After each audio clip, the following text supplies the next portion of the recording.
So, you want to become an articulate speaker?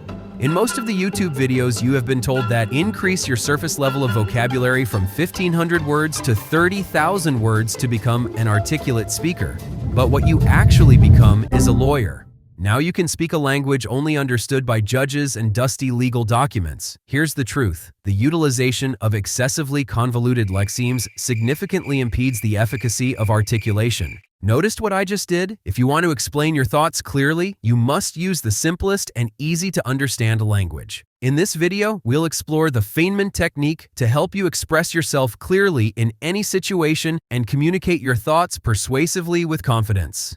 And if you stick around until the end, I'll share a secret Japanese technique to deliver captivating presentations that leave a lasting impression.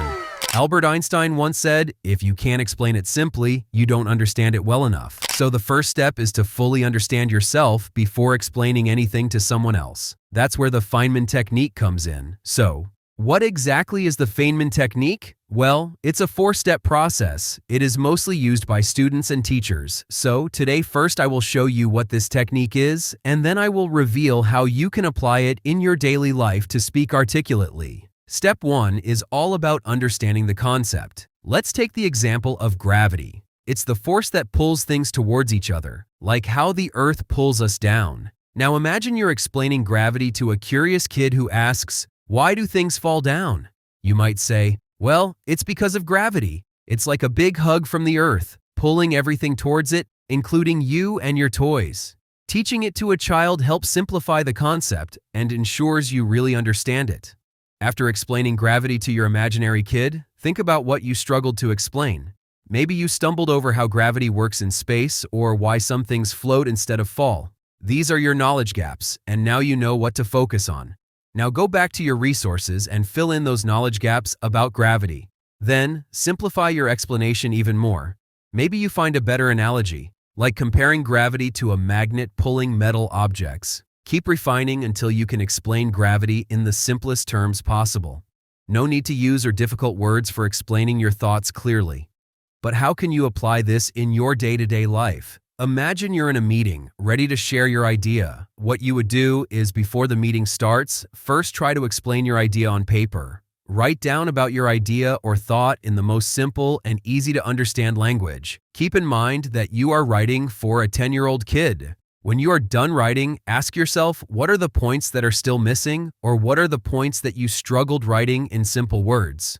Once you found the pain point, now it's time to figure out how you can express it in easy-to-understand language. Maybe you don't understand that part of your idea well enough, that's why you are struggling to explain it. So you first have to make yourself clear and satisfied about the idea. Only then, you would be able to explain your thoughts articulately. You can apply this technique anywhere you want. Use it in job interviews, negotiations, networking, or even your dating life. You just have to understand your own thoughts well enough that you can explain it to a 5th grade kid easily. And this technique is used by all the smart people. You see, Mr. Beast, his videos are very simple to understand just because he keeps his language below 5th grade. All the expert marketers use the most simple language in their ad copies and video scripts so that they can grab the attention of maximum people. So never assume that you will use difficult words in your communication and you will sound smart. Instead, people will think you are making them look dumb. Now that you have learned to articulate, it's time to deliver on my second promise, which is how you can deliver captivating presentations that leave a lasting impression. And you can achieve that by using Pecha-Kucha presentation technique. It is an interesting presentation style that was first developed in Japan to make a creative way for people to share ideas and tell stories better than just the boring old PowerPoint style. So if you want to try something different, Pecha-Kucha is the style for you.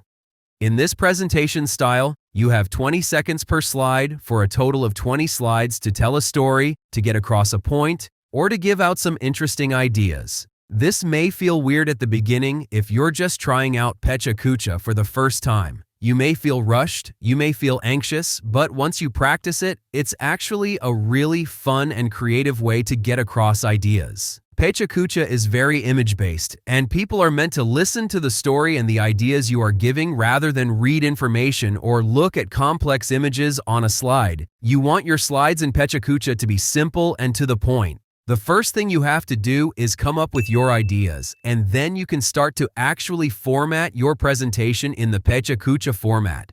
Remember, you only have 20 seconds per slide, and you don't want to make it feel like it's rushed. So come up with your ideas and then start thinking about what images or what slides could be the best to convey your information. Use images that are interesting and will grab the audience's attention. Next up is practice. Once you get all your information outlined, you have your stuff ready to go, you want to make sure you can get your ideas across in 20 seconds. Get a 20-second interval timer and just talk through. See how much information you can cover in that time. You don't want to seem rushed, but you do want to make sure you have a comfortable enough grasp on the content in those 20 seconds. But there's still a problem left. You want it to sound articulate because you want to look smart and intelligent.